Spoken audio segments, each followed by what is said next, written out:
بسم اللہ الرحمن الرحیم۔ السلام علیکم۔ آج میں آپ لوگوں کو سیلاب کی تباہ کاریوں پر مضمون لکھنا سکھاؤں گی۔ تو آئیں شروع کرتے ہیں۔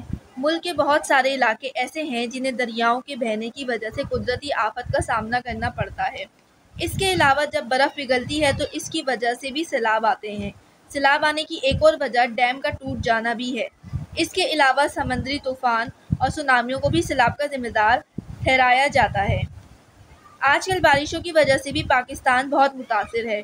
پاکستان کا 75% حصہ سیلاب سے متاثر ہے، یعنی 75% حصہ۔ اور اس سیلاب کی وجہ سے حالات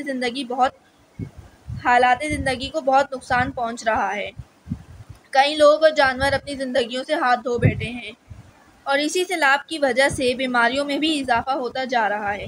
بہت سے لوگ پانی میں کرنٹ لگنے کی وجہ سے بھی ہلاک ہوئے، خوراک کی سپلائی بند ہو گئی، راستے ٹوٹ گئے، آمد و رفت کا ذریعہ بند ہو گیا۔ پورے ملک کو معاشی نقصان کا سامنا کرنا پڑ رہا ہے۔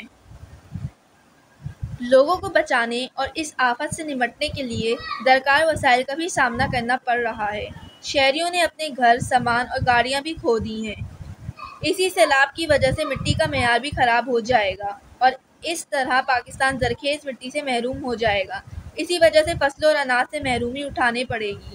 حکومت کو چاہیے کہ اس سنگین نتائج سے بچنے کے لیے ضروری اقدامات کرے۔ سیلاب آنے پر اٹھائے جانے والے اقدامات کے بارے میں مناسب آگاہی پھیلانی چاہیے۔ نکاسی آب کے نظام کو مضبوط کرنا چاہیے۔ درختوں کی کٹائی کی روک تھام کرنا چاہیے۔ آج کل پاکستان سیلاب جیسی مصیبت سے دوچار ہے۔ اللہ تعالیٰ پاکستان پر رحم کرے، آمین۔ جزاک اللہ۔